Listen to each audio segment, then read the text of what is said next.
Trade targets, waiver wire additions. Tonight's episode has just about everything you could ask for and more. Let's take a rest of season look. It's the IBT podcast coming at you. Cause I've been in tune, out of touch, coming off the bench, trying to shake the funk, check your stat line, see who's up, that over under hit too clutch. And I'm trying to avoid getting carried away with the jet sweep, sleeping on a trick play, predicting all of my moves like they seen every play. And so I'm running it back, head down, get out of my way. And it's for the law with only one thing to do. I guess I'll say a prayer and put it all on the line for you. What they don't know, something they haven't seen. I find a gap on the screen and hit them right in between. Yeah, I got it, and I got it. Just one thing to say, yeah, what they don't know, something they haven't seen. I'm off that mean Joe Green, it got me fading between. Yeah, I got it, and I got it. The In Between Fantasy Football Podcast.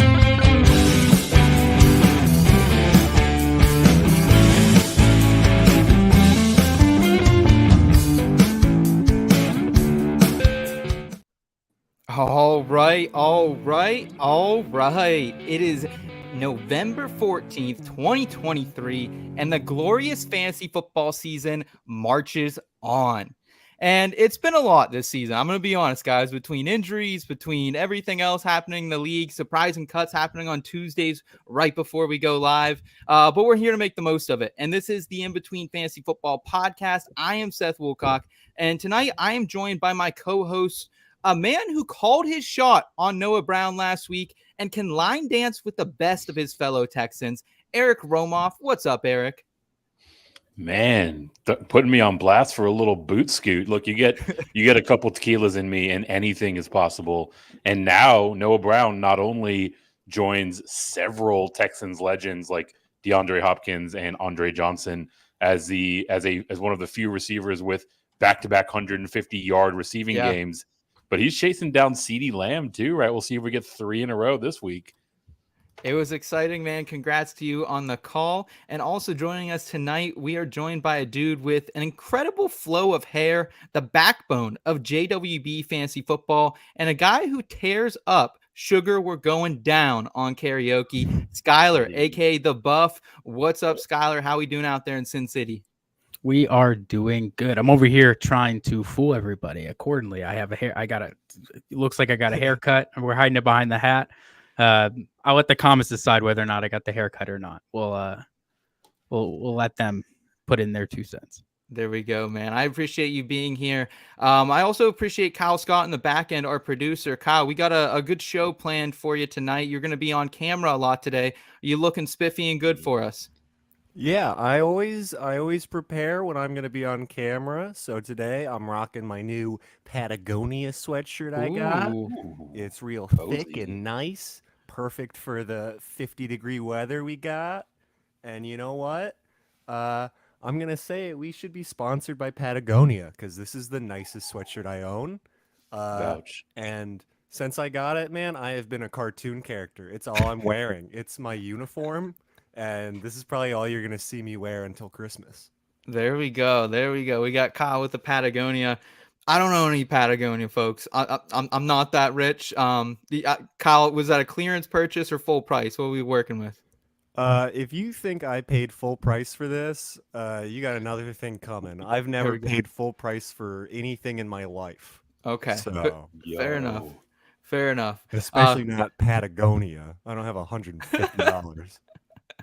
Yeah, I'm there with you, man. Guys, we got a loaded show for you today. We're going to get into some would you rather rest of season advice. We're also going to talk some entertainment, lifestyle questions along the way. Then we'll get to your questions from the forum. And then in the scope, some sneaky after waivers run additions. And let's go ahead and shout out the IBT family here. We got Derek in the chat. What's up, Derek? Thanks so much for joining us again, man. I see you got some questions in there. We'll get to those in just a little bit later. Chandler, what's up, Chandler? Thanks for joining us tonight, man. We got Andrew in the chat. Discipline, what's up? Buff, are these any of the JWB clan over there? don't recognize, but I did just toss it over in our Discord. So hopefully we can get one or two in here. If you guys are coming over from the DW Discord, show some love in the chat for these guys. It helps these videos tremendously, helps get it pushed up onto other people's pages on their homepage. So definitely show your love. We appreciate it, man. We appreciate all the love. We just hit 700 subscribers, so a good mark to hit. And it's people because like people like Tyler here in the chat. What's up, IBT? What's good, Tyler? We got Albert. What's going on, Albert? Thanks for joining us tonight, man. Yeah, we got a good one lined up for you guys. So let's go ahead and jump into it with a little bit of Would You Rather. Risking business or that fair say. Are you that hard on the rocks? We're chilling with a cold one. Feeling bold one or hold back. Would you rather? This ain't no simple matter.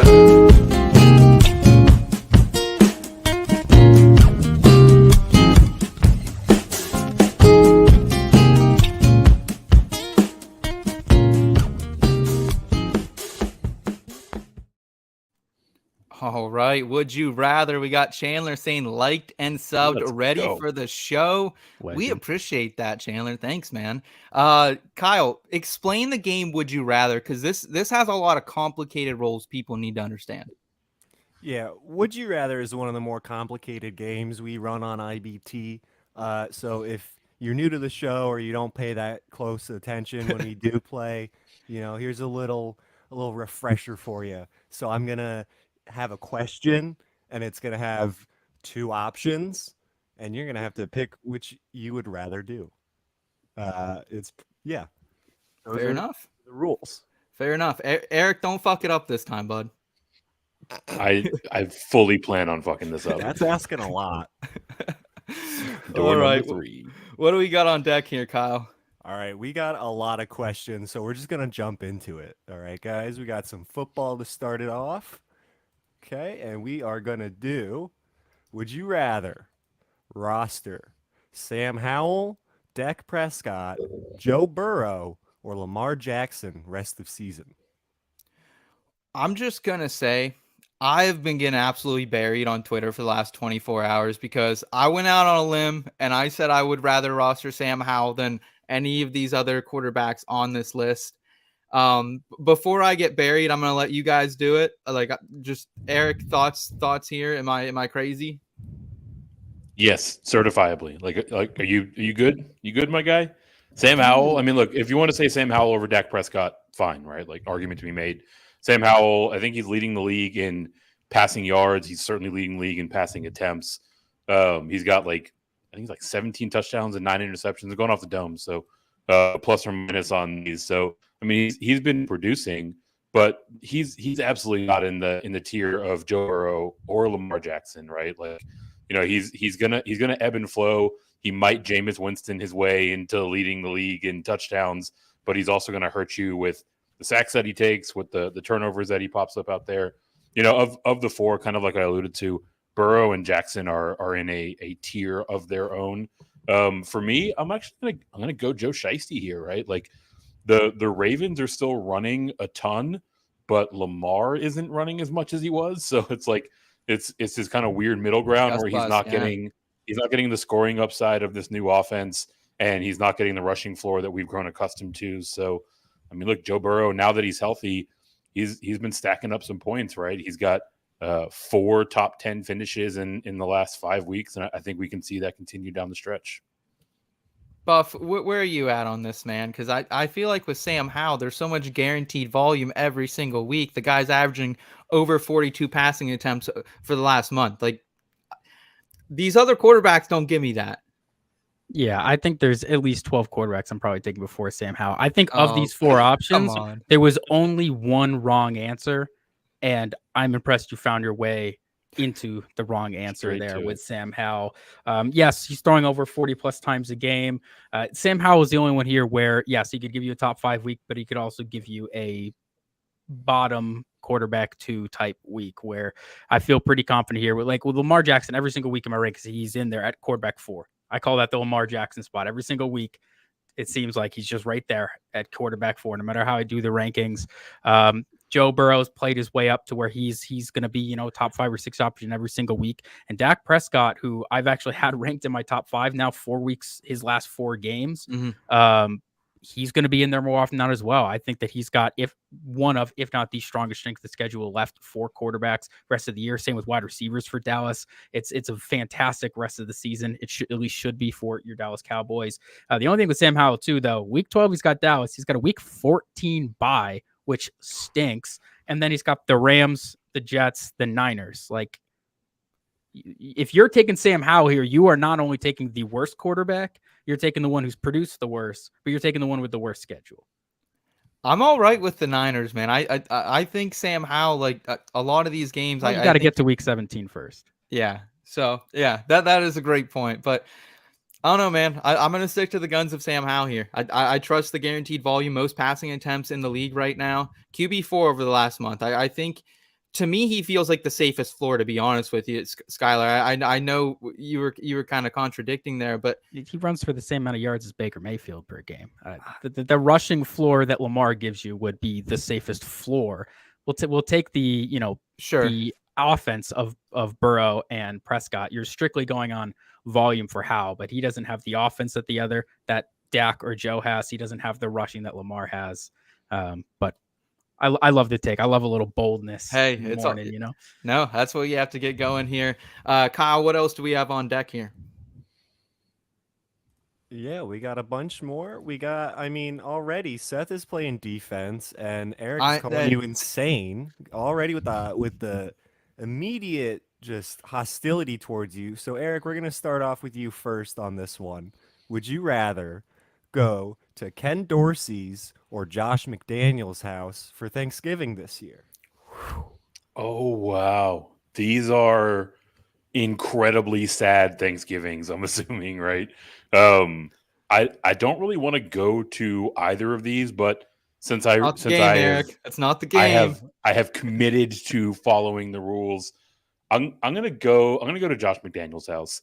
I'm pretty sure the house that he's having Thanksgiving in is in and around the Las Vegas area. So like I can go give Buff a high five. We can maybe like go catch a drink and, throw some dice in the air or whatever it might be. So any reason to go to Las Vegas is a good reason. But also Josh McDaniels, he, in one of the most epic fashions I've ever seen, gave the Indianapolis Colts the big old middle finger back in 2020. And as a Texans fan, anyone that is going to implement strife and pain onto the Colts organization is someone that's all right in my book. So I'll go with former Coach McDaniel.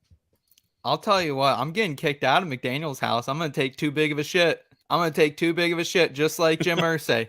and that's exactly what's happening to me. But Buff, where are you heading this Thanksgiving?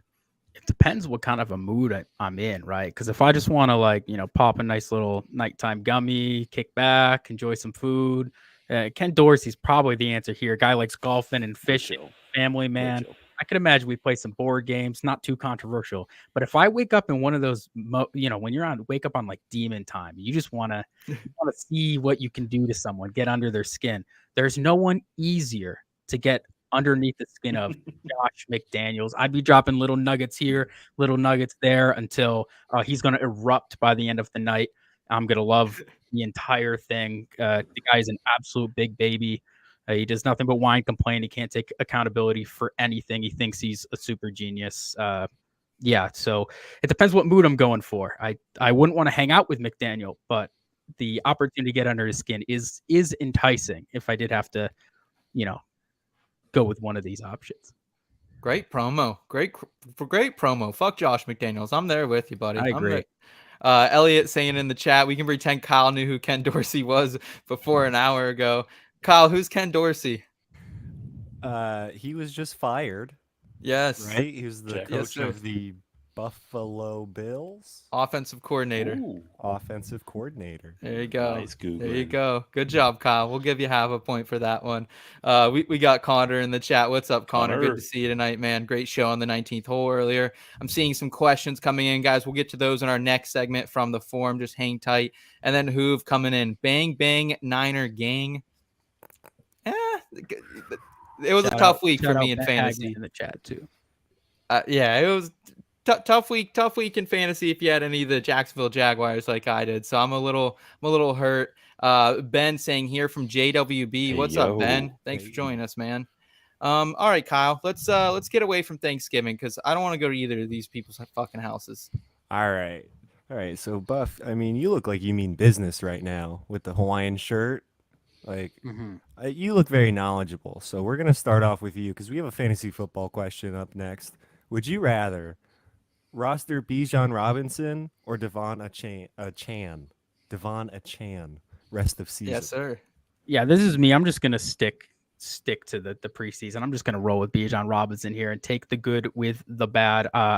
If I were to put you out rest of season rankings, these two are right next to each other, and I cannot refute any good argument for De'Von Achane to be a top 6 back rest of season. Like, you can make that argument 100%. I think that's a correct answer as well. But if I have Bijan Robinson and somebody were to offer me De'Von Achane, I'm probably staying put. Like, I'm like, we're riding and dying with Bijan. I think they're too close and they're two different players to really jump ship for one and the other. So I'm gonna stick by my guns. Been a big fan of Bijan Robinson for a while. I still think at the end of the day, this is a rookie 10 weeks into the season. I know De'Von Achane is also a rookie, but he's been healthy. He's coming out of his bye. Atlanta's got to get their crap together. Still hoping Arthur Smith doesn't survive the season, but at this point, it doesn't look like he's going to get the McDaniel treatment. But yeah, I'm going to roll with Bijan. 22 carries, career high. Like, everyone was saying he was on the hot seat last week, Arthur Smith, and that's why he made this shift to Bijan. I didn't think he was, but after seeing this, kind of steep transition like we did, Eric, maybe he really was. And where are you on Arthur Smith's job security and also Bijan rest of the season? Because you were on here Friday defending him with your life with Jay. Yeah, I was planting my flag on the Bijan side on Friday. And I'll stick here now for the record, right? Like, I think the line of demarcation for me is, who would I recommend? Like, who would I rank higher rest of the season? It's Bijan Robinson, right? Like, he was already performing fairly well by most running back standards prior to this last game where he saw 22 touches, 2 targets, 100 yards. He finally got pretty heavy red zone usage, right? So, like, obviously the ceiling's there. But, even his floor, he's got a significantly larger role than what De'Von Achane has had in those 3 blow-up games. And De'Von Achane is, he's essentially 4 games into his rookie season. He's already been hurt twice, right? Like, there's more question marks. Obviously, the ceiling is insane with Achane. Like, he's the only person who's going to give you a 50 spot on his range of outcomes. But it's a roller coaster ride. In terms of Arthur Smith, I think another Arthur probably got into his ear, Arthur Blank, and set him on the straight and narrow path, right? Like, he's going out there. He's the one who's signing these checks for all these talented players, and bringing these guys into Atlanta. I think he had a little heart to heart with Arthur Smith and said, "Look, we need to understand what we have in these guys. We need to showcase them. I understand you're trying to do this whole 4D chess thing, but get it out of here. Get the ball into our best players' hands." The schedule's kind of a mixed bag for Atlanta moving forward, and Bijan in particular. The bye, New Orleans, the Jets, Tampa Bay. I don't love those matchups, but then it does get lighter for the fantasy playoffs. Carolina, Indy, Chicago. Those are 3 enticing matchups, I think, if you can get to the playoffs. But I think for the next 3 weeks, I honestly like Achane a little bit better, guys. Like, this is probably the greatest mystery in fantasy football. Was this just a blip on the radar, a random things, 51-pointer, 2 20-pointers, or is this going to be De'Von Achane moving forward? And I think we're going to see it starting this week against the Raiders. I think they're going to punch him in the mouth. I think they're pissed about everyone saying how terrible of a team the Dolphins are and that they're not legit. So I'm going to go the other way here. I'm going to go Achane because I want part of that mystery, but I totally get the Bijan love as well. Yeah, no problems with it. I will say one thing with Bijan. It was Arizona last week, so I do still need to see how they deploy that backfield coming out of the bye. But Arthur Smith, man, 2-11 on the road since the start of last season. He's 2-6 since they started 2-0 to start the year. I don't know what more they're really waiting to see out of Arthur Smith with the Falcons. It was arguably the worst division in football. They're still somehow not even out of the playoff race in the division, if you really think about it. Yeah. This just feels like the time, especially going into a bye week, get the team motivated, bring in someone new, even an interim coach. Like, the Raiders two separate times have had seemingly their better stretches of the season once they bring in a hype man. So I would have liked to have seen that change with Atlanta this week. I mean, losing to the Cardinals is a very bad loss, although I was all over that Arizona money line plus money. Let's go.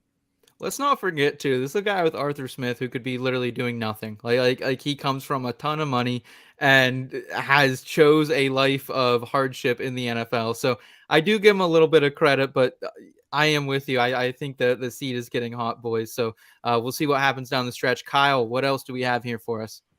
Yeah, we're getting out of fantasy football for right now, and we're going to go into movies. And Seth, you finally chose two movies that people might have heard of and people might want to watch.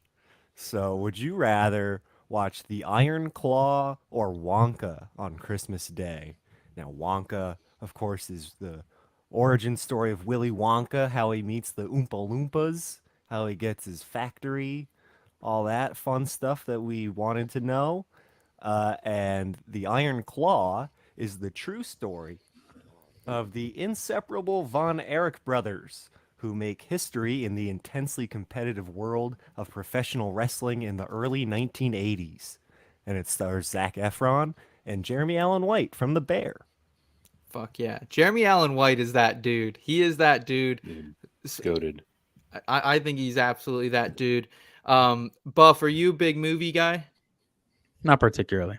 Okay. A lot of time, man. And the missus, the problem is she falls asleep. Okay. You know, like we get there. I'm like, I'm not starting a movie if you're going to fall asleep halfway through. It's just not going to happen. You know, we got to get start to finish. A movie is ruined if you get halfway. You got to pause. You come back to it a different night. It's got to be at one sitting. And there's so many things that get going on. I don't typically put on movies when by myself. So to answer your question, no, not really. Okay. Nothing against them. Which one would you lean here? Whichever one, whoever I'm going with wants to watch. Cop out answer here, but I haven't seen much about for either of these. I don't watch TV either, so I don't. Okay. I haven't seen a trailer for either one, to be honest. I feel like Wonka. The thing with that is like I don't know if Timothy Chalamet should be playing Willy Wonka. I just don't think anyone did it better than Gene Wilder, and I don't think it'll ever be better than that. So I'll definitely go the other way, the Iron Claw for me. Hoove saying in the chat, directed by AWE champion MJF. Derek saying he's more interested in Iron Claw overall, but Wonka seems like a more Christmassy movie. That's a good point. Your kids, Eric, they might also like Wonka a little bit more. The Iron Giant or Willy Wonka and the Chocolate Factory. Good one, Scampers. Eric, where do you lean? Man, so for me, if I'm going to the movies, like forget these kids, right? Like if it's something my kids want to see, we'll buy it on Amazon or wait till it comes out on streaming, right? Yeah. I'm gonna go with the Iron Claw here, but it's kind of for a different reason. When I heard that there was an origin story of Willy Wonka coming out, I had incredibly high hopes for what we were getting here, right? Like Gene Wilder's Wonka specifically, like one of the best acting performances of all time. Sure. But Willy Wonka in particular, like my dude's a freak. Like he's luring children into his chocolate factory to murder them, and his chocolate factory is staffed by indentured servant Oompa Loompas, right? Like there is some darkness to this story, and I was hoping that the origin story would kind of reach into that a little bit, and instead it's this feel good coming of age tale about how he tried his hardest and everything worked out great, and that's fine. Like very, sugary sweet Christmas kind of story, but I'm just disappointed that there weren't some more creative risks taken with this movie. Yeah. So it's scratched off for me. And look, the Iron Claw, like it sounds cool, right? Like 80s wrestling nostalgia. I can totally crack a few beers and get through that. Hell yeah. Derek saying should have been Joaquin Phoenix on that one. Kyle, your opinion on the Joaquin Phoenix call here from Derek and which movie you would be attending? I would probably watch The Iron Claw in terms of which movie, because it seems like a real movie, and Wonka seems kind of dumb. Joaquin Phoenix as Wonka? Fuck it, sure. Yeah, why not? I don't think it should be a movie, so I don't care who plays Wonka. Hoove saying I could have been as good as a Wonka as Wilder. Get out of here, Hoove. Get out. That's a terrible take. That's a terrible take. I love mean, you, if Hoove. anyone's gonna do it, it's Hoove, right? You are right. You are right. Hoove is the GOAT, but that's high praise It's a high there. bar. That's a high bar. Yeah, high bar, high bar. Kyle, what else we got here? Yeah. All right. Let's get out of movies and back into fantasy football. Uh, would you guys rather roster Breece Hall, Saquon Barkley, or Josh Jacobs rest of season? What are we thinking, Eric? Ooh, I'm gonna take the lame way out and point to volume as being the easiest thing to project, and that pretty clearly circles Josh Jacobs, right? At least under this new regime, 26 carries in the first game, including 6 in the red zone, 27 in the following game, as well as 2 targets. Like, I mean, if someone's gonna get the ball that much, they're almost always gonna be, firmly on my radar. And then you look at his schedule, and it's pretty favorable, right? Like the Dolphins' run defense is, kind of middle of the road. Same with the Chiefs. He's got Vikings, he's got Chargers, he's got the Colts in the championship week. Like there are a lot of spots where Josh Jacobs can do significant damage with 25 plus touches. I feel like I wanted to come in here and say Josh Jacobs because I love what Antonio Pierce is doing with him. He's just made him a part of this offense finally. Josh Jacobs, I don't know if you heard him last week, guys, but he said that the coaching staff finally asked him what type of runs he likes and is he good at, and finally is getting to do that, which sounds like a stupid trivial thing, but it seems to have worked. Buff, What's that? it seems to have worked. Asking Josh Jacobs what he wants to run and the play calls that he likes. Yeah, I mean, you can't argue against what he's been doing. Almost 100 yards on the ground, 2 back-to-back games, and I agree with Eric. The schedule is fantastic. Really can't argue against Josh Jacobs. It's Breece Hall for me for the brand here. I still think down the stretch, Breece Hall's big playability is almost second to none in the league. So I'm rolling that way. He was going into the season. He was our down the stretch league winner, a guy we took in every single draft, my most rostered back. I'm sticking to my guns here.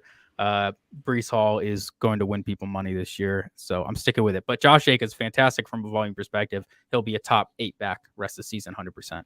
Yeah, I almost brought myself to finally go Jacobs today and be like, remove the frisky Jets bias. I'm going to go Jacobs. And then Michael Carter got cut, and he's been garnering about 20 to 30% of the snaps here.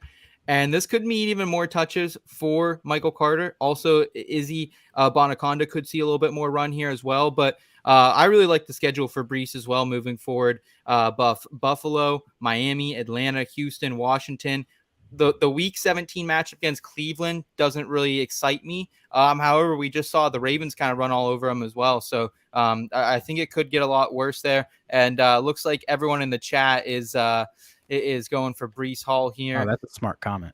Breece Hall is hashtag for the brand. Matt saying, I have Breece and Jacobs. Happy to have both. Nice. Yeah, I know a lot of people are selling these backs, Matt. So I'd be curious to know, have you held on to them all season or did you acquire them mid-season? Kyle, let's get back to some more questions though. Yeah, up next. Excuse me. Up next, we have probably the most Seth question I've ever read for one of these. Would you rather cook an entire Thanksgiving dinner completely naked or hire O.J. Simpson to come to your house to cook it? Yo. Wow, you think I made this question? You can talk about 1973, rushed for 2,003 yards. You can talk about statutes of limitation and double jeopardy. He wrote a book. All I'll say with this question is I'm clumsy. I will burn myself if I try to cook Thanksgiving dinner completely naked. Something will go bad. I don't know what will happen, but it will not go good for me. So with that being said, I would consider letting the juice into my house, but the juice ain't getting loose in my house, even though he could, maybe be chill, but no, I'm going to be good on that. No juice in my home. I'll cook naked. Buff, how you feeling about it, man? You getting down in the kitchen or calling up OJ? I would be totally content doing either, to be honest. But you had me in the first half, but then I saw OJ there, and are you kidding me? That would be not only for this Thanksgiving, but it'd be a story I'd carry into every Thanksgiving for the rest of my life. And we're here for a story. No one wants to hear about that time I cooked naked, but everyone would want to hear about that time OJ Simpson not only came to my house, but he had his hand all up in that turkey. So I'm going with OJ Simpson pretty comfortably there. Kyle, what are we doing, man? What are we doing here? You know what? I think OJ, because I mean, not only do you not have to cook, right? Like, he's doing a service, and he was in the Naked Gun series, so he's got Hollywood connections. He can bring people over. You know, he's got You still his think network. OJ? You still think he has Hollywood connections? Why wouldn't he? Why What? wouldn't he? Why would OJ Simpson not have connections still? Eric, round us out, man. What do you have on this? This is a pretty fucked up question. I'm gonna be honest. I don't know how it came into my mind. Dude, this question's wild. And honestly, like, naked or not, like, you can miss me on cooking Thanksgiving dinner. That is not a task that I'm signing up for. But I'm completely with Buff here, right? Like, usually in these situations where I'm trying to choose between and make a hard decision, I'm gonna go with whatever is gonna be the better story or more fun, right? And like, specifically off of his example, Juice with his hand in that turkey, like, I cannot miss the opportunity to make a glove don't fit joke in that moment. And like, you don't really have to worry about Juice. Like, he knows what he's gotten away with allegedly. So like guy's gonna be on his best behavior. He's out there saying wild shit all the time. So like, there's gonna be a bunch of laughs, and I don't have to cook, right? Like, give me the OJ side by a mile. Hell yeah. Hell yeah. We got Hooves saying, I want my cook to wear a glove that fits. See, who gets it? Great one there. We got Mr. Scamper saying, cooking in the buff. Something to think about, Schuyler. Not bad. Ooh. Not bad. Not bad. Branding opportunity. And we got JWB in the chat saying, let's take a minute and smash that subscribe button. Don't miss out on any upcoming IBT live streams. We appreciate JWB. Whoever's typing that out, man, great advice. Who's saying DoorDash in a Ford Bronco. All right, let's get off of the OJ Simpson bandwagon before we get banned from YouTube for this. Hey, he's one of the all-time greatest rushers in the NFL. Okay, you can't knock greatness. So back to football. Would you rather roster Amon-Ra St. Brown, Cooper Kupp, or Justin Jefferson rest of season? These are some high-profile, cream of the crop names. So what are we thinking? Eric, you go ahead. Bat lead off here. This might be the easy answer, but I'll go with Jay Jetta. At least as we sit right now, the reporting is that they are expecting him back this week. So, you know, as long as that holds true and we can see him down the stretch, like, he's the one that I would have the most confidence firing up every single week, right? Like, Cooper Kupp looked fairly good in his return, but, you know, with Stafford in and out of the lineup, and also, you know, navigating around the various other mouths to feed, namely Puka Nacua, like, you know, the floor isn't what it was, the ceiling isn't really what it was either. And, you know, with regard to Amon-Ra St. Brown, like, yeah, he's coming off of this, you know, this blow up game, but even with that, like, this is a Detroit offense that wants to run the ball more than anything, right? So, like, you know, Josh Dobbs has come in and proven to be very effective in, you know, with a fairly limited amount of time to learn the playbook. I think we'll see him get more and more comfortable. And when Justin Jefferson's out there, like, he brings a level that almost no other wide receiver in the game, you know, save for maybe Jamar Chase, brings out there. So I'll take the upside with Jetta. Wow, I can't believe it with the backup quarterback and everything. I mean, Joshua Dobbs has been electric.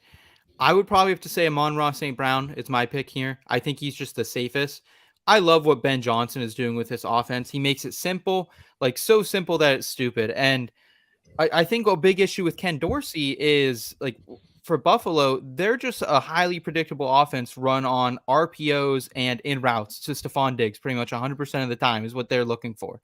And Ben Johnson is so good at dialing up these, whether they're bubbles, whether they're hitch routes for Amon-Ra St. Brown, that I think he has the highest floor out of these guys rest of the season, 10.9 targets per game, getting out in space on those motions. And I think the schedule is really fine as well. Chicago, Green Bay, New Orleans, and then Chicago, the next 4 up. So I'm strapping the fuck in with ARSB here.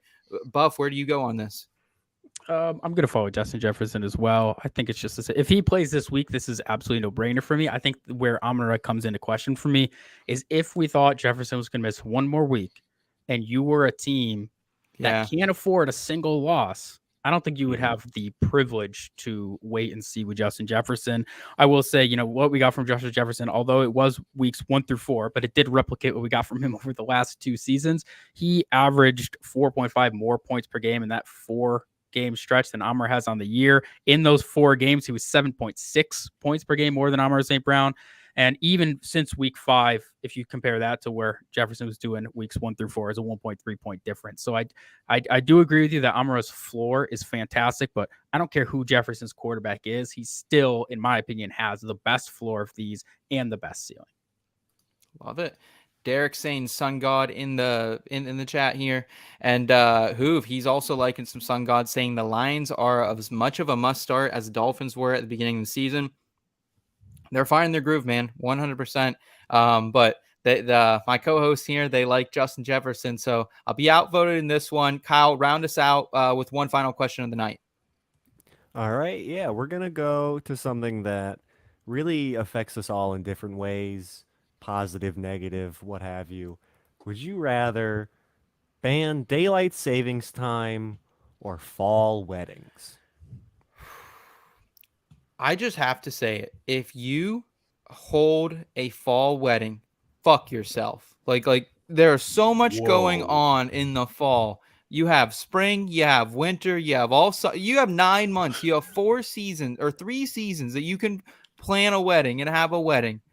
Don't do it in the fall. We got kids. I don't have kids, but you got, some people have kids. But they're back in school. You got sporting events. You got football. You got NASCAR races. Like, there's too much shit to go to a fall wedding. So fuck yourself there.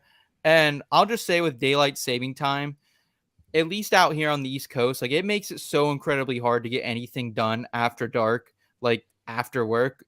A lot of us who do this for a living and do content, we're kind of working later in the night. And as soon as we're done, it's like absolutely darker than hell out. So this is seasonal depression. And I think this is what's caused by daylight savings time. So how many casseroles can I eat this winter? That like all we have to do is bake goods and hang out inside and watch TV. So yeah, sorry, I'm heated. I hate daylight saving times and I hate fall weddings. So I'm breaking the rules, Eric. I'm going with neither. What?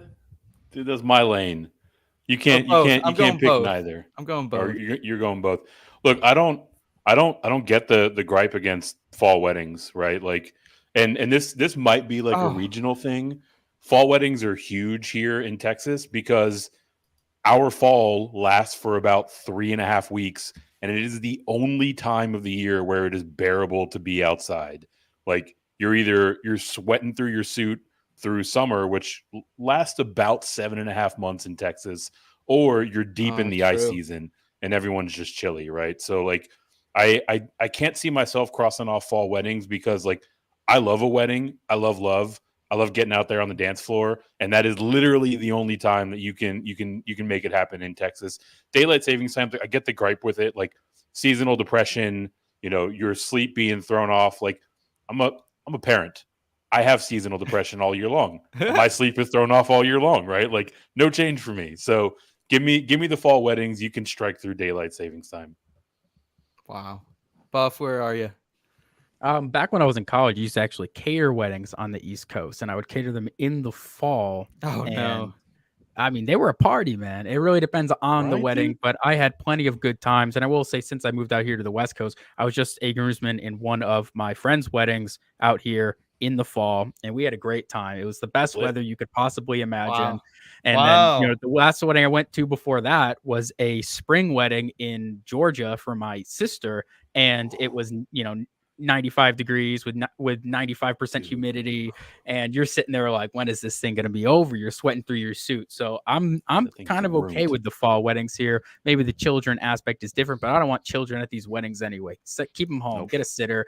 There's no positives to having children, unless if they're carrying the ring, they're bringing the rings down, like the cute, like younger cousin or nephew. Like, I'm cool with that, man. Everyone can hype around that. But when people's kids are out there on the dance floor, also, if you have a wedding, please do not allow children at your afters. But I digress. I'll stick with that. Daylight saving time, it's confusing. I think Arizona's doing it right.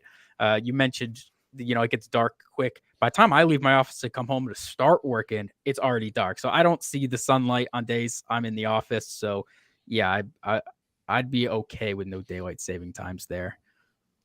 Kyle, round us out here, man, because I'm feeling like a real asshole being the Grinch over here. Yeah, I mean, you're gonna remain the Grinch. I'm keeping the weddings. Get rid of daylight savings time. It's the sun's setting at 5:30. All right, a fall wedding, a good excuse to get a day off work and go to a wedding, like have some fun. When you're otherwise going to be inside because it's cold. A wedding's a wedding, man. Like, they're fun. Nothing is fun about daylight savings time. That's true. That's very true. Scamper saying weddings anytime, so as long as I don't have to work grave that night. Who saying preach? He all right, man. Apparently he's here for a good time. Apparently I'm wrong on these fall weddings, or we're at least lucky here in PA we can have weddings and not sweat through shit in the spring. We got some questions coming in, so let's go ahead and jump over to From the Forum. Kyle, thanks for hosting another edition over here of Would You Rather. Always. All right, let's do it. If you're up, stuck, thinking about what to do, here at In Between, we got advice for you. Back and forth all day, trying to pick the play. Let's hear what them boys here had to say. Presented by the Fantasy Football Advice Network. All right, the Fantasy Football Advice Network. Thank you guys so much for powering this segment. This is a platform that everyone can check out where players and creators can support each other. It's a really cool community that's being built over there. It basically takes apps like Discord, Patreon, Facebook, Instagram, combines them all into one platform for fantasy footballers. So make sure you guys check it out. It's free to join at fantasyfootballadvice.com. They also have an app on the app stores. And then you can use our promo code IBT if you want to upgrade your account for 25% off. And let's go ahead and get to some questions, because I saw we have quite a few here from the top of the show. So let's get to Derek here. He was front and center. He is in a 10-team half-point 2 flex league. He currently has 3 quarterbacks rostered. Congratulations. Tua, Howell, and Schuyler, and trying to shop one. No real interest yet. So who would you drop if you had to drop one between Schuyler and Howell? He's 8-2, basically locked in the playoffs. But he's concerned about these rest of season schedules that we were talking about, Buff. Where do you lean here for Derek? Let's see. Sorry, I apologize. All good. I mean, if you could get something, you have all these guys. I mean, it really depends what the manager you are shopping to is most interested in, to be honest. I don't think that there's a huge gap between any of these options here. Maybe the excitement around Kyler Murray lands you the best deal. I think Tua is probably the safest one that I'm going to hold on to rest of season. But I don't have a huge difference between Tua and Kyler. I don't think it's that crazy. If someone's going to give me something for Howell in a 1 quarterback league, then that's the way I'm going for sure. He's the one I probably drop. If Kyler Murray is going to get you a player that can potentially start, then I would move Kyler as well. Okay. All right. Eric, where do you land? Man, me and Buff are just in absolute lockstep again. I'm following Derek's lead here. I think he's decided that he prefers to keep Tua, which is the correct choice in my regard. And I do think that, Kyler Murray is probably going to demand the most on the trade market, right? Like, a lot of this just has to do with market sentiment. Like, there is so much hemming and hawing about, like, whether or not he was going to play at all this year, whether or not he was going to be effective when he played. He came in and immediately redeemed himself, right? Like, proved to the world that he can contribute at that high level in game 1. So all of that is to say, I think that the hype is a little bit higher on Kyler Murray than on your boy Sam Howell, right? So I think you can probably get more trying to trade him and dropping. It's certainly Howell, right? Like the volume's there, you love to see it, but a lot of things have to go right for him to still finish inside QB1 range on any given week. Keep shopping, Derek. Keep trying to shop one of them around. I think all of them are worth something, and I wouldn't really want to drop any of them. I know we never want to roster 3 quarterbacks in a 1 QB league, but they have value. So keep shopping, see what you can do. Jets, Cowboys, Ravens. I understand why he's concerned for Tua. Yeah. Yes. Chandler, trade Joe Burrow or Connor for Hurts. Also, what in the heck do we do with Pollard?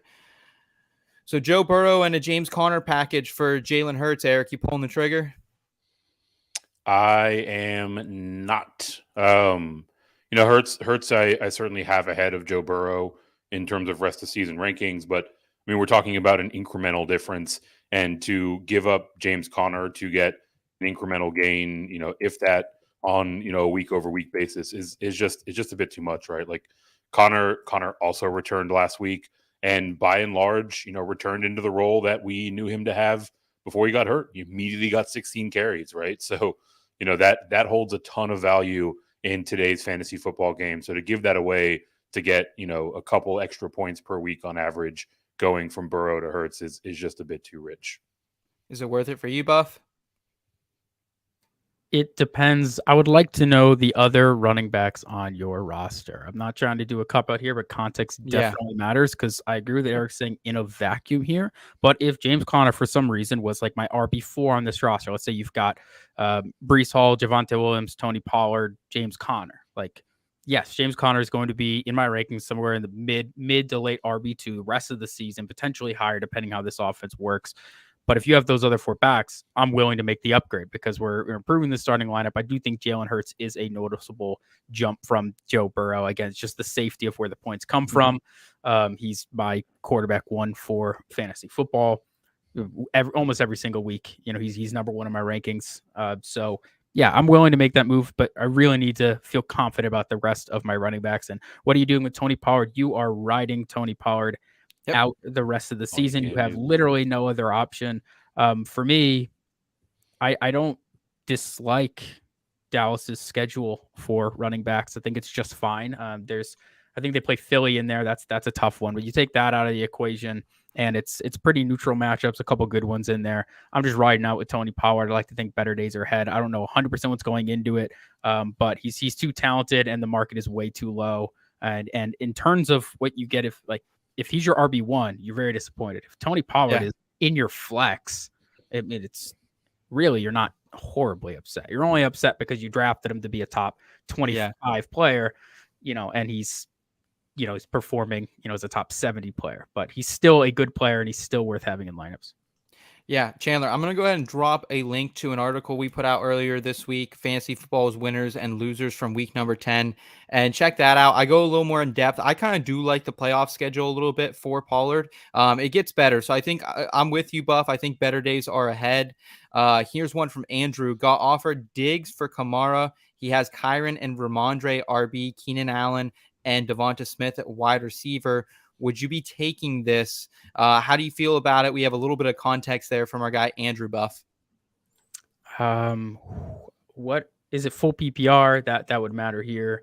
I'm probably going with Stephon Diggs here, but it's really depends on your league. It really depends on your league. Like if it's a start 2 wide receiver, 2 running back, 1 flex, and running backs are short, like absolutely, get Kamara while you can. But full PPR, if it's 3 wide receiver league, is still Stephon Diggs here for me. Joe Brady is going to be calling this offense moving forward. Eric, could we see a little bit more targets going Stephon Diggs' way, especially after Trayvon was out there chirping on Twitter all night? Yeah, I mean, look, I fully expect NFL offensive coordinators to take their lead from their wide receivers family on Twitter. But with that being said, I do think better days are ahead for Diggs. I think what's presumably trying to happen here is buying low on Diggs, which is absolutely the right move in my mind. Like Buff said, this really all comes down to the context of the starting positional requirements and the rest of the team, right? Like if moving Kamara means that all you have that's viable at running back is Kyren and Ramondre, I don't want to go to that place, right? Like that is incredibly thin with some guys that are at least in Kyren, coming back from injury. Good and point, not exactly established workhorses, right? So, I mean, this could be one of those consolidation trades where if everyone stays healthy, like you're skating to the chip. But I mean, that is a razor thin margin that you're dancing on. Yeah, full PPR, the value of receptions, right? Who has the most receptions in the NFL at the wide receiver position? It's Stephon Diggs. And who's second? Right. Keenan Allen. So if you're talking about full PPR, I think that's a fantastic wide receiver. I might be trying to hold on to that. That's probably my edge. Okay. We got Discipline saying, should I trade away Austin Eckler and Ayuk for Jacobs and Lamb? This is pretty easy for me, guys. I think I'm doing this trade. I think I'm getting Josh Jacobs and CeeDee Lamb. CeeDee Lamb is a top 12 player rest of season. He's performing like it. And we're finally seeing like I think the Cowboys kind of had one of those come to Jesus moments as well here recently where they're like, who's our best player? It's CeeDee Lamb. How can we get this guy the fucking ball? And they're getting him the ball now. It's that simple. Ayuk's been fine, but there's been a lot of flukiness to Ayuk, I feel like, a little bit lately. He finally scored for the first time since week 1 here in week number 10, but it was one of those, crossbody. I don't know where Brock Purdy was really throwing that ball. And Eckler's just been, steady. But, I like what Josh Jacobs doing. He's getting the volume here. Any digression from either of you guys? It's none for me. It's so close, though. I mean, I know we love Lamb, top 5 rest of the season wide receiver. Josh Jacobs, top 8 running back rest of the season. But I mean, Austin, three weeks in a row with 20, and you look at the rest of that. You look at the rest of that schedule. And Green Bay next week, New England in 2, Denver, Vegas, Buffalo, Denver in the playoffs. I mean, that is, you're good. Yeah, I mean, I'm fine. It really depends here. I mean, if you need to spread the points across your lineup with Jacobs and Lamb, it's Jacobs and Lamb. But if you're stacked, man, it's tough to pass Austin Eckler. There we go. We got Better Fantasy in the chat. What's up, man? We appreciate I'm guessing that's Will behind the scenes there. What's up, Will? Appreciate you and the Better family over there. Let's get to a couple more questions here, guys. And here we got one from Matt. Trade Tyreek Hill for Lamb. Way better rest of season schedule. Buff, I'm coming right back to you, man. Can you do this trade? No. I mean, listen, rest of the schedule. I mean, Lamb, as I said, top 5 wide receiver. You could argue him as high as wide receiver 2 or 3 rest of the season. But the one guy you can't argue him over for me is Tyreek Hill. I mean, the week to week breaking ability of Tyreek Hill is nearly second to none in the league. He's a top 5 player in the league. It's Tyreek Hill. Okay.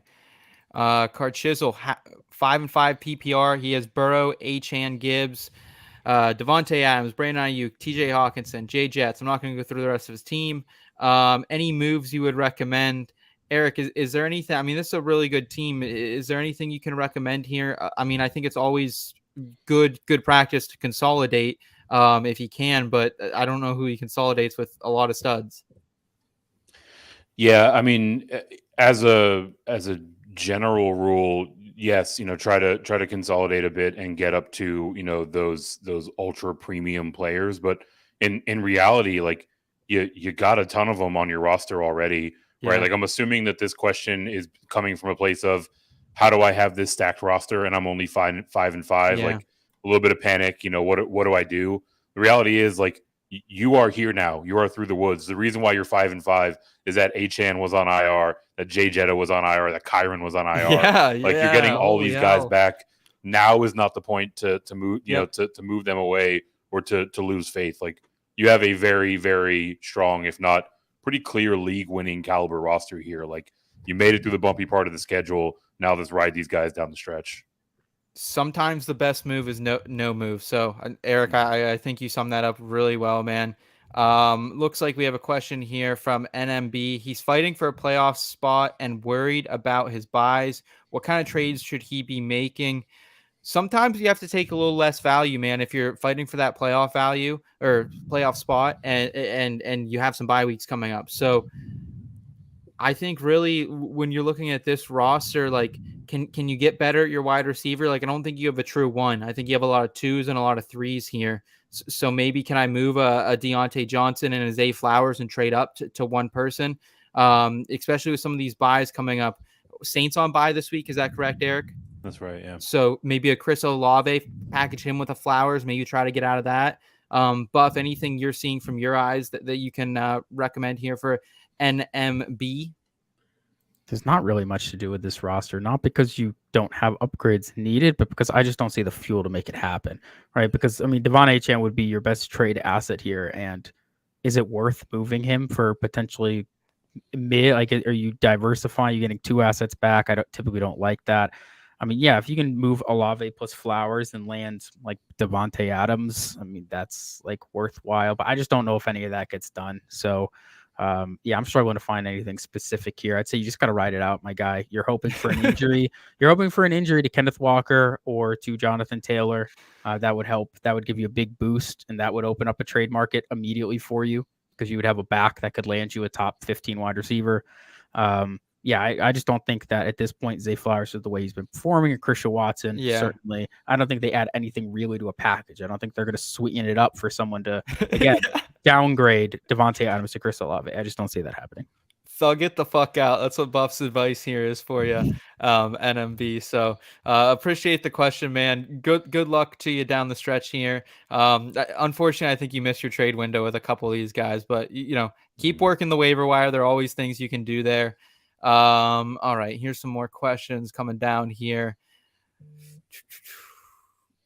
All right, we got Bryce here. Mostert or White rest of season? This is a close one. We were burning Scott earlier in the offseason, Eric, for his love of Rachaad White. Well, it's come to fruition here in the middle of the season. He's been fantastic down the stretch. Do you still like Mostert, who's been an RB1 to this point? Assuming that this is PPR, I'm actually going to go with the Rachaad White side here. We were burning, burning the Rachaad White love over the course of the offseason. But the thing that we were at least giving him his flowers on is he does a lot as a receiver out of the backfield, and that is absolutely held true this season, right? So he's one of these like high volume, somewhat inefficient types. He's, certainly more efficient than most as a pass catcher. So, a guy that's going to get, mid 20s touches on any given week. Like, I'm going to err on that side relative to a Mostert where, you're looking in that like 9 to 12 range most games. Wow. I can't believe we've come this far this quickly, because it wasn't that long ago that we were calling Mostert a top 24 player. Buff, have you swung the whole way over as well on White? Well, I was higher on White coming into the season, certainly. I mean, Raheem Mostert, you just feel like you're buying time. So I'm there with Rachaad White rest of the season as well. With De'Von Achane coming back, it's either you're riding it out or this is peak trade value. There isn't an in-between here, so you have to make the decision now. I'm probably playing it safe and going with Rachaad White. Rachaad White is one of my 4 favorite rest of season schedule for running backs. I really like what Tampa Bay has going the rest of the season. He's been performing well. It's been a volume play. He's not the best runner on the ground, but the volume he gets in the air is fantastic, and we love to see that for fantasy football. That's where a lot of the value points go anyway. So for Rachaad White, we'll take all the inefficient volume we can on the ground, and then we'll let him thrive in the receiving game with a top 5 schedule for the rest of the season. I think I'm there with you, because when you look at Raheem Mostert's playoff schedule, it's complete opposite way too. Ravens week number 17, Cowboys 16, Jets 15. Like, I'm good on that. Titans in week 14. I think it's going to get tougher down the stretch. However, I do think a big week is in store for Mostert and Achane both here against the Raiders in week number 11. Jackson saying, I got a tough fantasy question. 12-team PPR. He's saying, should he send Jalen Hurts, Moore, and Chandler for Tyreek Hill? How are we feeling about this, Eric? Initially, he's sending Jalen Hurts. I'm guessing that's DJ Moore and Ty Chandler for Tyreek Hill. I might just be outright missing this, but where does that leave him at quarterback? Just streaming? Is there another name in here? I don't see another quarterback in here. No, I don't see one either. So for all intents and purposes, we can say that the replacement level waiver wire quarterback is someone like Sam Howell. No, you're not getting Sam Howell on a 12 team. We'll say Joshua Dobbs. I don't think you're getting Dobbs. I would say maybe Baker Mayfield. Maybe. I would say, like, dude, the streets are tough in 12 teams right now. Like I don't think these guys are floating around. I mean, we can agree to disagree on rostership. I do think that there's some replacement level quarterbacks out there. So either way, it's replacement level quarterback. Yeah. And Tyreek Hill for Hurts and DJ Moore and Tyson Chandler. I mean, I'm probably taking a pretty good look at this. I think I might go with the Tyreek side, right? Like we talked about how he's got, wide receiver one upside in any given week. He is the wide receiver one in terms of rest of season rankings. And maybe I'm naive in this. I think you can get better quarterback play off the wire than a Baker Mayfield. I'll tell you what, I have Baker Mayfield as my QB2 in a 1 quarterback 12 team league, and I'm not letting him out of my grips. I am not, because that is scary shit out there. But regardless of that, I think I'm with you, man. I think I'm taking the package, and I'm trying to get into Tyreek Hill, whatever it takes, man. Like Jalen Hurts is a great player, but I think just having that value with Tyreek, who could go off for 40 or 50 any given week, makes me want to chase that a little bit. Buff, where are you at on really interesting question from Jackson? Yeah, so it just comes on who on the wire definitely matters. Like what kind of a streaming game we are dealing with here. If you want to go from Jalen Hurts to like QB 18, that's a 9-point difference. That's what you're giving up was saying QB 18, because maybe that's what we can stream off the wire, right, for each week. Where for Tyreek Hill, let's just say you're replacing it with wide receiver 36, right, in points per game. I mean, we're talking, it's like a 14-point difference. So it's Tyreek Hill for me. Think back to when we were starting the season. You would have been drafting Tyreek Hill before Jalen Hurts in a 1 quarterback league. I'm going to stick to that now. Okay. All right. We'll get to a couple more questions here. Looks like I have 2 open spots. Should I start Aaron Jones, Kenneth Walker, or Christian Kirk? For me, it's pretty easy, guys. I don't think we need to spend a lot of time on it, but Kenneth Walker and Christian Kirk. I just think they've been the steadier plays. I don't know what we're getting with Aaron Jones just moving forward. It's been 1 week of high touches and high volumes, and then we kind of saw the split again here against the Steelers. It is the Chargers, though. Very enticing matchup. Eric, am I way off base here? No, I wouldn't say that you're way off base. I would go Aaron Jones over Christian Kirk. I've got him 6 spots ahead in my flex rankings. A lot of that has to do with this matchup against the Chargers.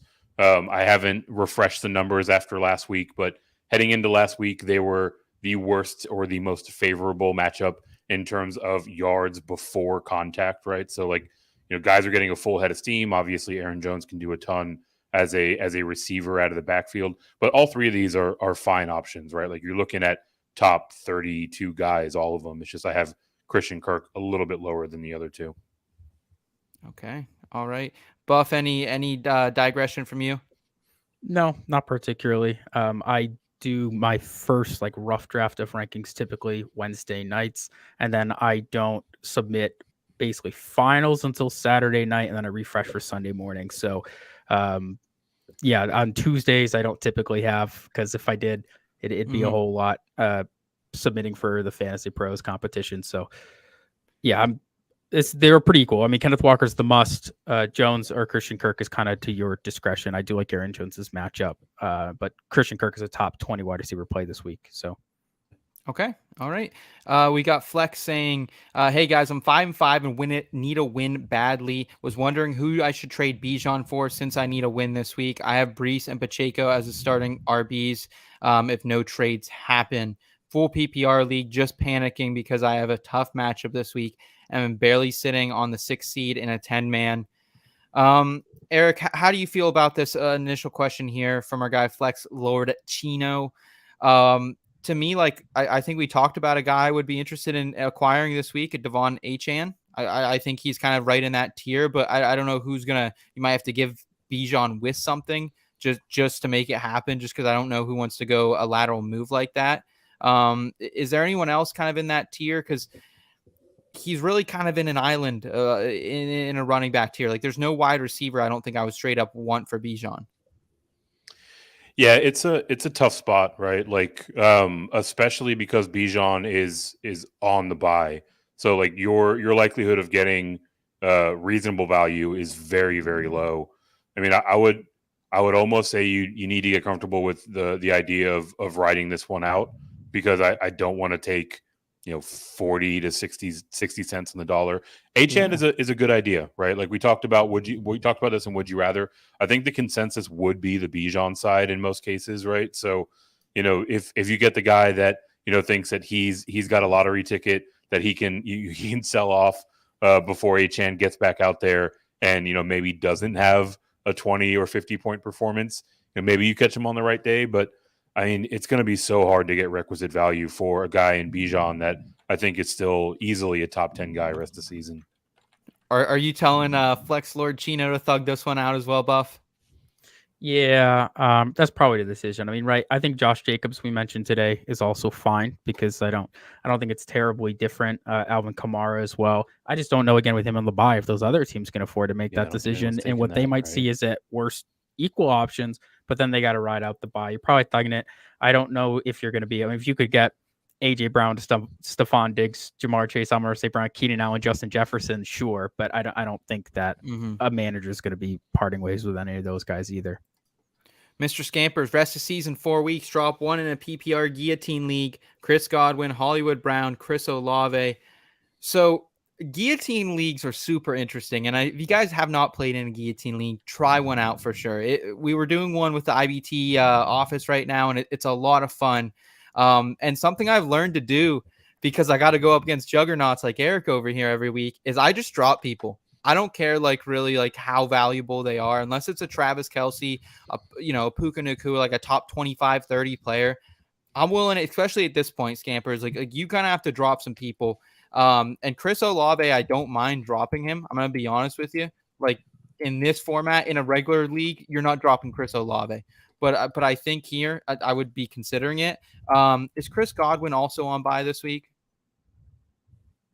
I don't believe Tampa? so. No, He's got San Francisco this week.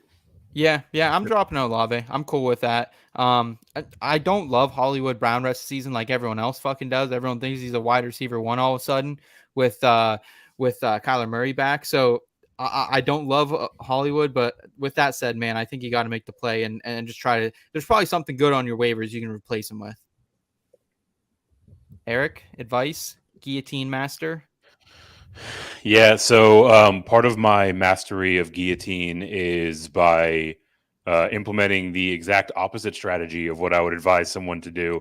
I'm out here picking up Kyron Williams and Isaiah Pacheco for free when they're on their bye weeks, because I thought I had an edge trying to shoot the moon, but that is ill-advisable, right? Like very, very thin margins that you're really trying to thread the needle with. So of the three, it's Olave, right? It hurts, but in this week over week league, like you don't have to outrun the bear, you just have to outrun your friends. And Chris Olave is not helping anyone else in your league if he's out on the wire this week, right? So I would let him loose. Hopefully you saved a couple of bucks on Fab, so you can go try to scoop him back up next week. Okay, all right. This is an interesting question I want to get to over here. What's up, boys? My sister wants to trade Bijan and Kelce away. We're Ravens fans, and I got Andrew, so she said she'd do the swap. I'll list my team below. He lists his team. He says, by the way, this is a family league, and she wants me to beat the other family out. She doesn't have the best chances, so it can't be collusion, but the sum of that, maybe it helps me slightly more on paper. Is this collusion? Is this fucking... Yes. Yeah, you get a free Bijan. That's absolutely collusion.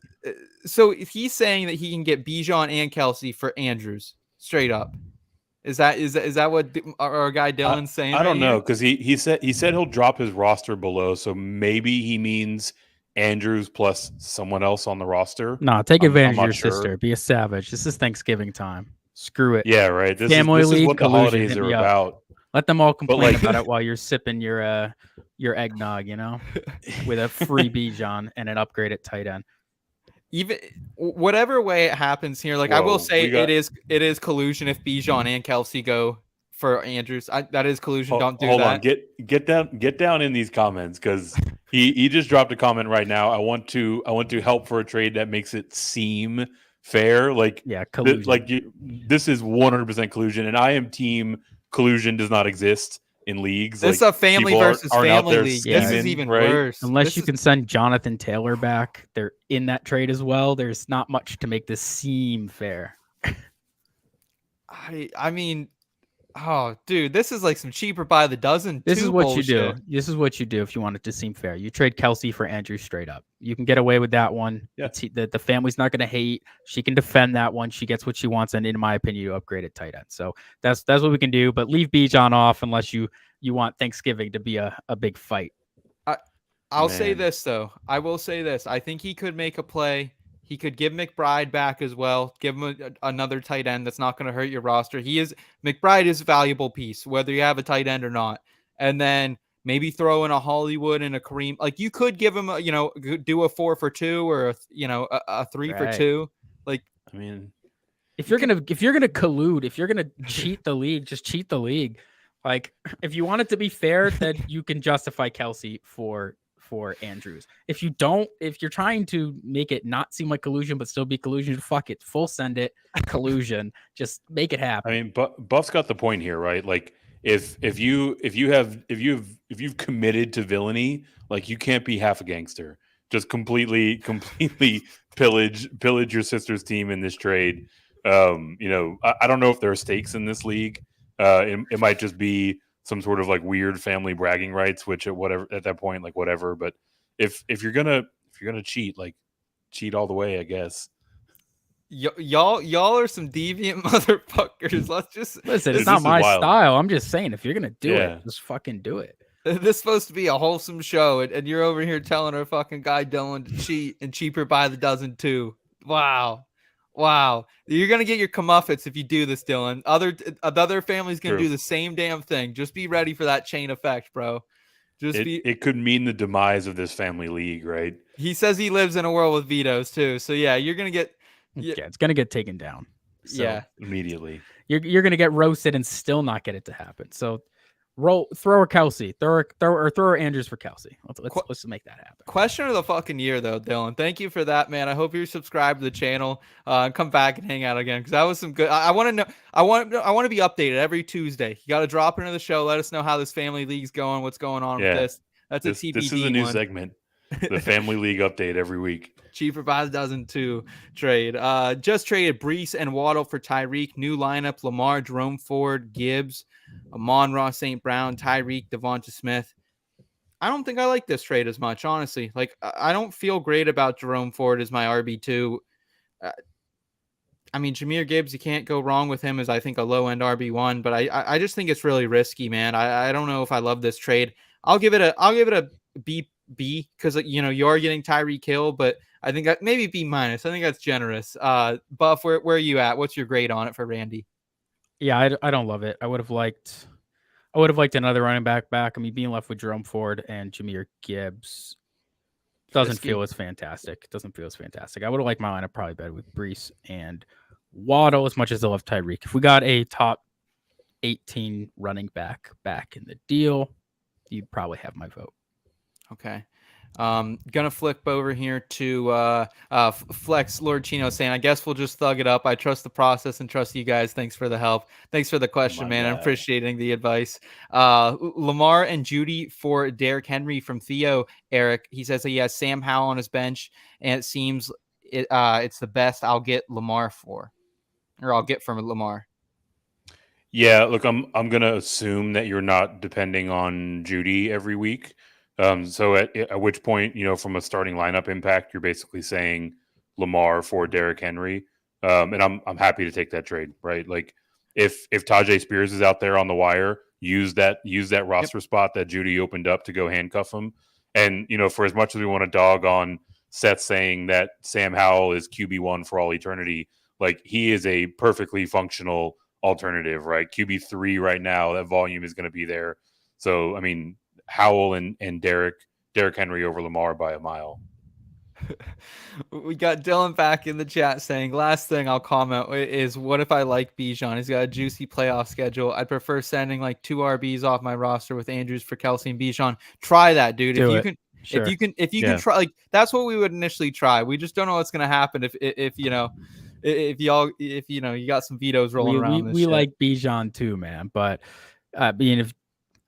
center Pollard and James Cook with Andrews for Kelsey and Bijan. See if your family throws a hissy fit. That's not a bad trade. I think that's honestly. That might get through. Yeah. Yeah, I think that's not a bad trade, honestly. Yeah. Good question, though, Dylan. Good question. Last one before we jump over to In the Scope and round out the show. Do you think Ayuk, Walker, and Kincaid could get me one of A.J. Brown, Lamb, Chase, Diggs, Amon-Ra?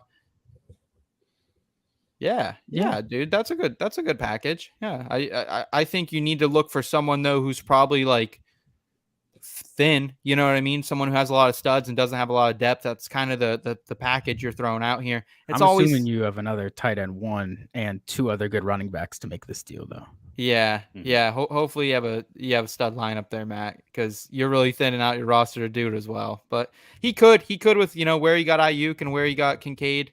So, all right, let's go ahead and round out the show, guys, with some In the Scope. I have the target in my sights. Requesting permission to engage. In the Scope. All right, In the Scope. And just want to shout out everyone new in the chat tonight. I'm seeing a lot of new faces. Theo, Matt, Dylan, everyone who's been tuning in tonight. Just thank you guys so much for all the support. It's been Legends. Greatly appreciated. Yeah, you guys are good people out there. We appreciate you. Let's talk about In the Scope, though. And this is our segment to save you guys a little bit of fab. We're not going to go through the mainstream waiver wire targets. It's kind of a shitty week already. We talked about a lot of these guys a week prior, so it's kind of just some leftovers as it is. But this is where we're going to go a little bit deeper, talk about some of the guys who could be the top waiver wire ads next week. We're trying to save you fab down the stretch here. Eric, how are we feeling? Where are we going here as we get deep into it? Yeah, so there's really 2 things at play for my call here, which is A.T. Perry. The first is deep. Yeah, I mean 0% in Yahoo. I think he's like 1 to 2% on Sleeper. You know, he, at least the reporting out of New Orleans is that there's some concern that this might be a longer term injury for Michael Thomas, and also there's the off the field stuff to consider. You know, we saw when Thomas left that game last week. A.T. Perry came in. He only saw 4 targets. He caught 2 of them for 38 yards and a touchdown, right? Like he's got a tailor-made role in this offense. Like his, you know, kind of a lazy comp for him once he got drafted to New Orleans was, oh, you know, he kind of looks pretty similar to Michael Thomas, right? Like a lot of his measurables line up there. You know, he's got a lot of the short area quickness and good hands that you're looking for. So, you know, he's a ready-made replacement if Michael Thomas misses any time.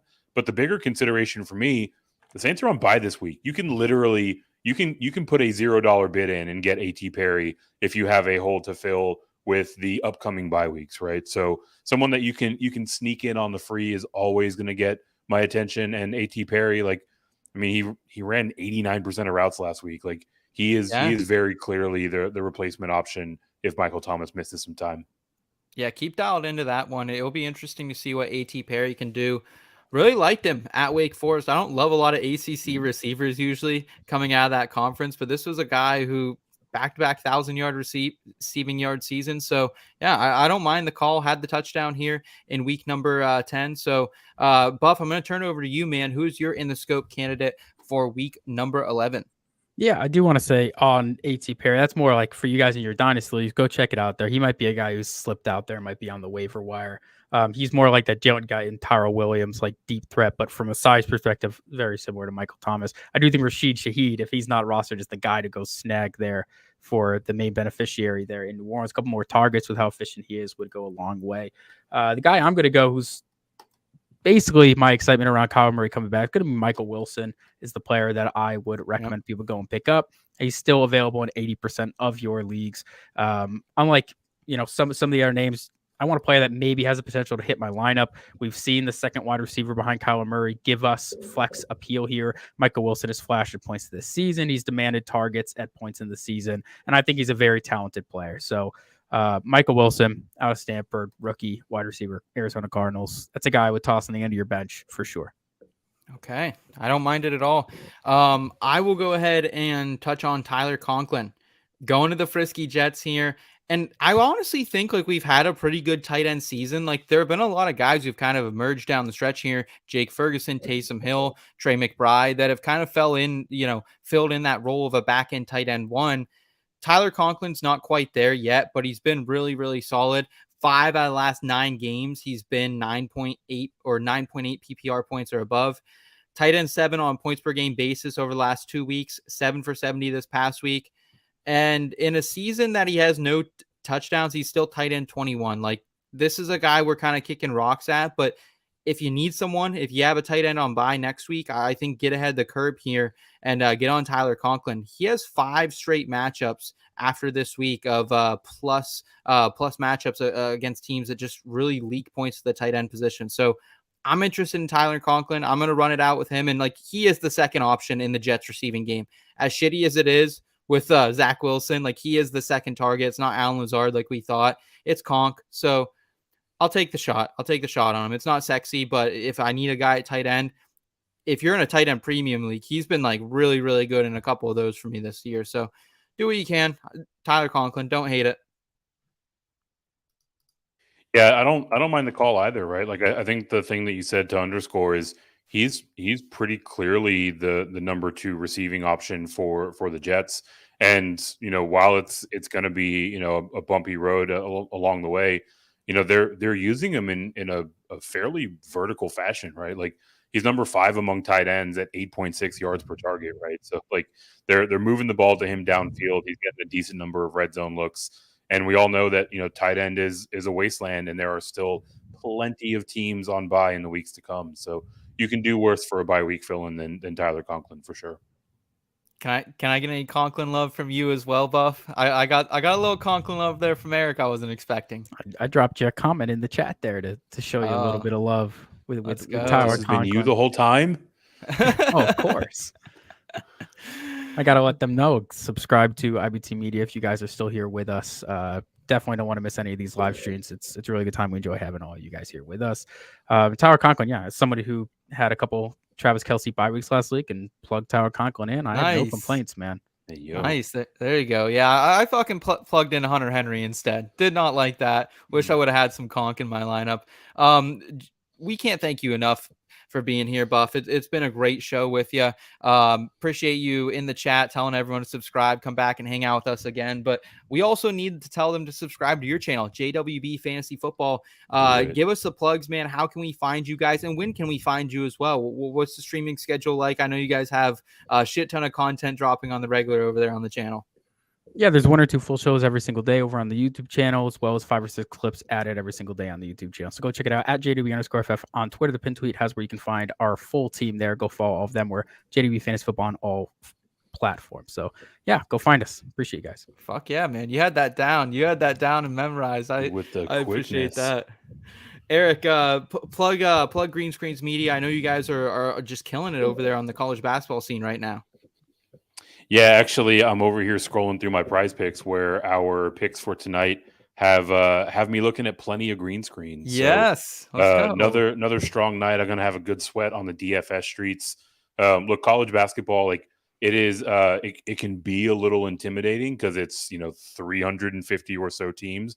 But the reality is, like, there's an edge here. Like there's an opportunity to get in and really differentiate yourself from a field of competitors in DFS that are largely just going off of guys that they know or teams that they recognize or their alma mater, right? So you can check out the work we're doing over at Green Screens Media on YouTube. We're breaking down all of the big slates every week. We're dropping shorts every day with core fours, with prize picks, with betting picks. Went 4 for 4 on our betting picks again tonight. Let's go, baby. I mean, if you've been tailing us for the first 10 days of the season, like your bankroll is swollen right now. Let's fucking go, man. We appreciate that, Eric. Make sure you guys are checking them out. Green Screens Media on YouTube. Hopefully by this point, you're following JWB. You got a tab open for that. You got a tab open for Green Screens Media. And check out the website as well, inbetweenmedia.com, guys. We got a lot of good content coming over there in written form as well. Kyle, thanks for hanging with us back end, man. We appreciate you. We appreciate all the IBT family so much, It's been a great episode. We'll catch you guys on Friday. Eric and I will be back, and we got the Mike show. We got Mike Stoyanov. He's going to be kicking it off with us. So come check out him. He does more than just act. He hangs out with us and talks fantasy football as well. So we'll see you guys then. Until then, keep it in between.